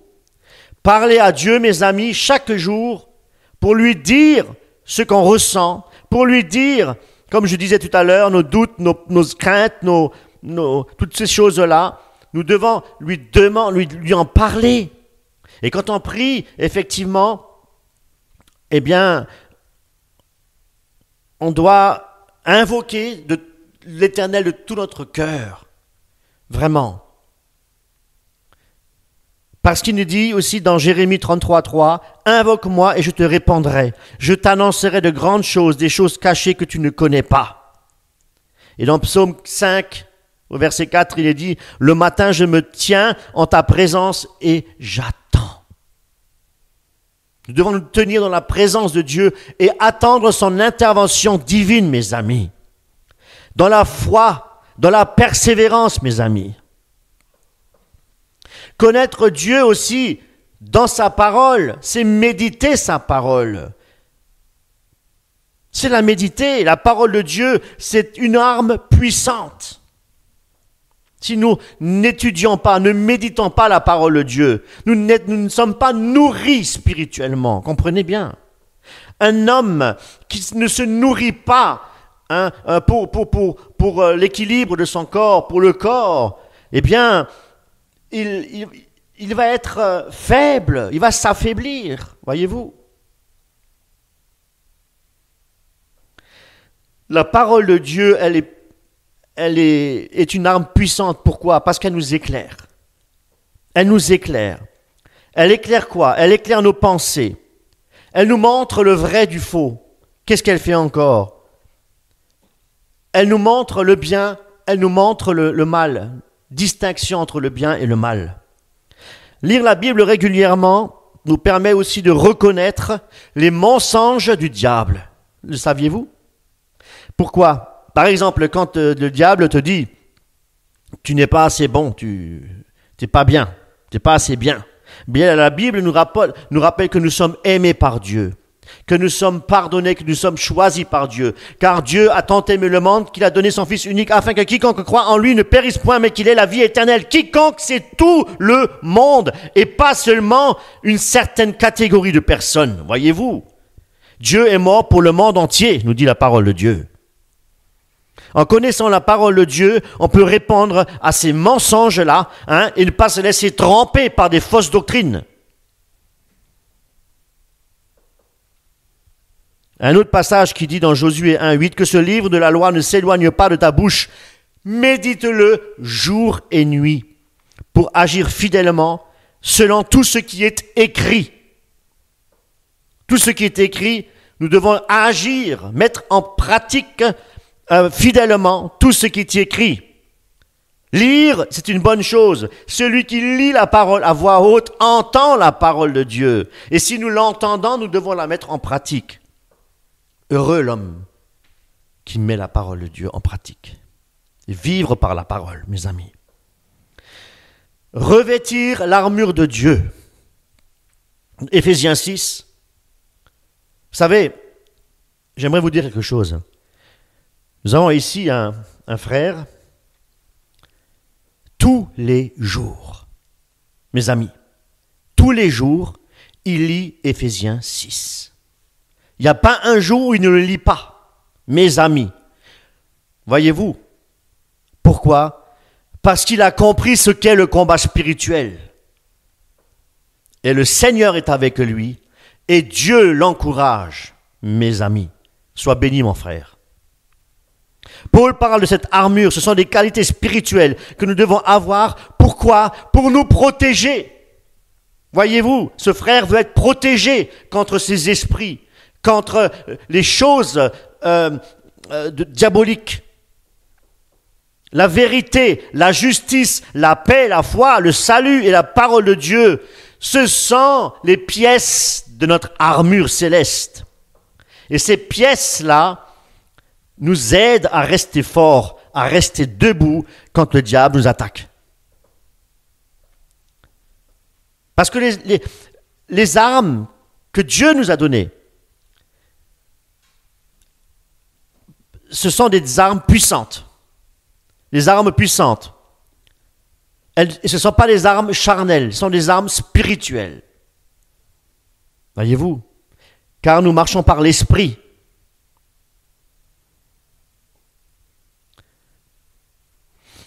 Psaume 18, 33, il est dit, « C'est Dieu qui me ceint de force et qui me conduit dans la voie droite. » Nous devons être vigilants. Nous devons avoir du discernement. Satan, je vous ai dit, il agit par ruse. Il est rusé. Donc, il faut que le Seigneur nous ouvre les yeux. Il faut que le Seigneur parle à notre cœur. Soyons vigilants, ayant du discernement. Quand une pensée ou une envie subite passe, qui vient à notre esprit, qui semble être mauvaise, on ne doit pas la laisser s'installer. Il faut la rejeter tout de suite. Il faut tout de suite la rejeter. Et prendre le temps de réfléchir. Est-ce que ça vient de Dieu ou est-ce que c'est une pensée qui vient de l'ennemi? On a le discernement des esprits. Voyez-vous, quand on a une attaque, est-ce que ça vient de Dieu, ça, ou ça vient de l'ennemi?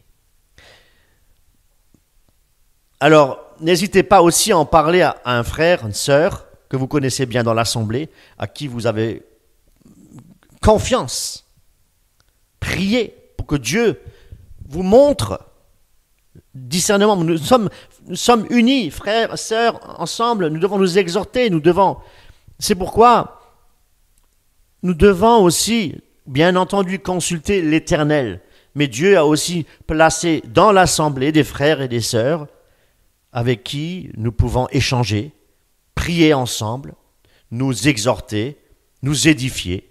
Mais oui, nous devons, des fois, nous ne devons pas rester seuls face à ce combat. Nous avons besoin de mains de prière, mes amis. Et la parole de Dieu nous dit aussi que nous devons nous abstenir de toute espèce de mal. L'homme prudent voit le mal et se cache. Mais les simples avancent dans le mal et seront punis, nous dit la parole de Dieu. Quand nous sommes entourés de croyants, comme je le disais, nous devons prier ensemble, ça nous fortifie. Ensemble, on peut être beaucoup plus fort pour repousser les attaques du diable.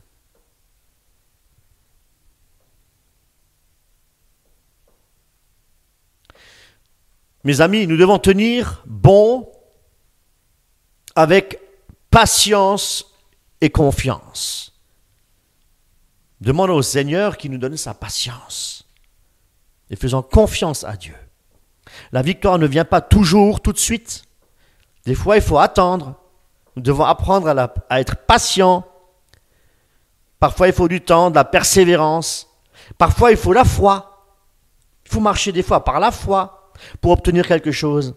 Voyez-vous, ce sont des épreuves, ce sont des exercices spirituels, mes amis. Mais Dieu promet qu'il est avec nous jusqu'à la fin. Je serai avec vous jusqu'à la fin du monde. Alors même quand c'est dur, même quand on tombe, mes amis, il faut se relever. Il faut se relever. Il faut continuer à lutter parce que la victoire est assurée en Jésus-Christ. Je le disais, Dieu ne veut pas la mort du pécheur. Nous devons marcher par la foi et non pas par la vue.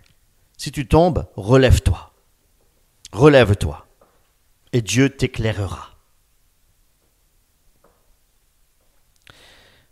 Nous devons nous fortifier pour affermir nos cœurs aussi.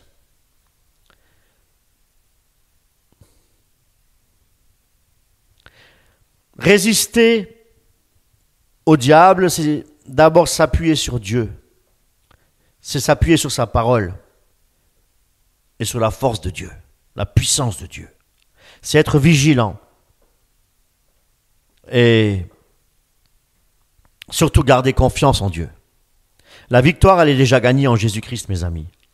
Et ce n'est pas par la puissance ni par la force, nous dit la parole de Dieu, mais par l'Esprit de Dieu, dit l'Éternel des armées, dans Zacharie. Par l'Esprit de Dieu. Tout ce qui est né de Dieu, nous dit la parole de Dieu, triomphe du monde. Amen. Et la victoire qui triomphe du monde, c'est quoi? C'est notre foi. C'est notre foi. Alors, frères et sœurs, ne laissez pas les petites attaques vous faire tomber. Nous devons nous armer chaque jour, rester proches de Dieu, rester dans l'intimité de Dieu, dans la prière, dans la soumission, dans la lecture de sa parole. Et la victoire nous est assurée, mes amis. Nous vivons dans un monde où il y a beaucoup de choses que nous ne voyons pas, je disais, et qui sont bien réelles. Le monde invisible est une réalité spirituelle. Nous ne pouvons pas le nier. Et il y a des combats importants. Dans notre vie, si nous ne le laissons pas entrer, mais si nous ouvrons une porte, il s'infiltre. Ces portes, c'est quoi? Ce sont nos péchés, nos doutes, nos compromis avec le mal. Et quand nous péchons, nous donnons accès, nous donnons un droit d'entrée à ces forces invisibles pour nous détruire, pour nous faire du mal, à travers la sorcellerie. Voyez-vous? Elles peuvent alors venir perturber notre paix. Elles viennent perturber notre santé spirituelle, notre vie spirituelle. Mais si nous gardons les portes fermées, c'est-à-dire si nous vivons dans la vérité, si nous vivons dans la sanctification, la repentance du cœur, la prière, l'obéissance à Dieu, rien ne peut nous arriver, rien ne pourra nous faire du mal. Voyez-vous? La prière, c'est un lien direct avec Dieu et elle nous garde en communion avec Dieu pour être protégés une protection par sa grande puissance, par la puissance de Dieu. Et la puissance de Dieu nous permet de briser toutes les attaques diaboliques qui passent dans notre esprit, les attaques que nous pouvons avoir, même dans notre corps. Toutes ces choses-là ne viennent pas de Dieu. Rappelons-nous que notre lutte n'est pas contre des personnes, ni contre la chair et le sang, mais contre les forces spirituelles du mal, justement, qui sont dans les lieux célestes, nous dit Éphésiens, chapitre 6. C'est un combat spirituel, c'est un combat qui est réel. Mais avec Dieu, nous dit la parole de Dieu, nous sommes plus que vainqueurs. Plus nous nous rapprochons effectivement de Jésus-Christ, plus nous devenons des serviteurs fidèles, et plus nous devenons dangereux pour le diable, et plus Satan nous déteste. Plus nous sommes serviables, plus nous sommes enfants de Dieu, plus nous sommes dans un engagement avec le Seigneur, et plus le diable nous déteste. Et c'est pour cela qu'il envoie des attaques. Que ce soit par des esprits démoniaques, par des esprits humains, par des satanistes. Ces esprits humains, pour en parler un petit peu plus, ce sont des personnes qui pratiquent l'occultisme, la sorcellerie. Et ils le font, ils peuvent le faire à la maison, en secret, dans des endroits cachés. Ça peut se faire dans les cimetières aussi, c'est très lugubre, très occulte, hein. Et ils peuvent se regrouper en esprit aussi. Les sorciers peuvent se regrouper en esprit, sortie astrale, sortir de leur corps, hein, et pour perturber les églises, hein, pour faire endormir les gens dans l'assemblée, pour leur donner des maux de tête. Il y a plein de choses, hein. Il y a plein de choses pour venir faire troubler les gens dans l'église. Et c'est pourquoi nous devons faire très attention. Et ce qu'il faut savoir aussi, c'est que sur Internet, il est facile d'apprendre aujourd'hui la magie noire. La magie noire, la magie blanche, toutes les magies qui peuvent exister. Il y a des personnes qui se laissent séduire par ces pratiques. Donc nous devons faire très très attention.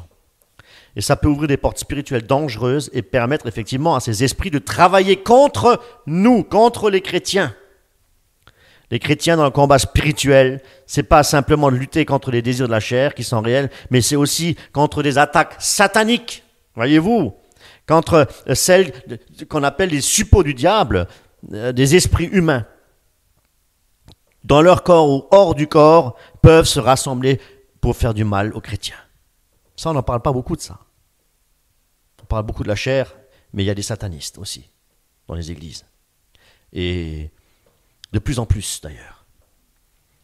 Mais la bonne nouvelle, mes amis, c'est que si nous restons fermes dans la foi, vigilants, et si nous prions sans cesse et veillant sur notre vie spirituelle, rien ne pourra nous atteindre. Rien. La Bible nous encourage à veiller, à prier, à ne pas baisser la garde. Voyez-vous, comme un boxeur. Le boxeur, il a toujours la garde pour se protéger, pour pouvoir se défendre. Hein? Défensive et offensive, voyez-vous. Alléluia. Et notre protection, mes amis, c'est Christ. C'est la parole de Dieu. Alors, ne laissons pas ces réalités invisibles nous effrayer, mais prenons-les au sérieux pour mieux les combattre. Et toujours avec l'aide de Dieu. N'essayez pas par vos propres forces, vous n'y arriverez pas, mes amis. Vous n'y arriverez pas par la chair. Quand je dis vous n'y arriverez pas par la chair, ça veut dire que nous ne devons plus pécher. Et pour que nous soyons, pour que le Seigneur puisse nous utiliser, pour que nous puissions avoir la victoire sur l'emprise des ténèbres, sur les choses invisibles, les réalités invisibles dans les combats spirituels, nous ne devons plus laisser une porte ouverte, c'est-à-dire le péché. Voyez-vous. Donc restons sous la protection de Dieu, prions, gardons nos portes fermées au péché, mes amis, et avançons dans la victoire que Jésus nous a donnée. Que le Seigneur soit glorifié. Amen.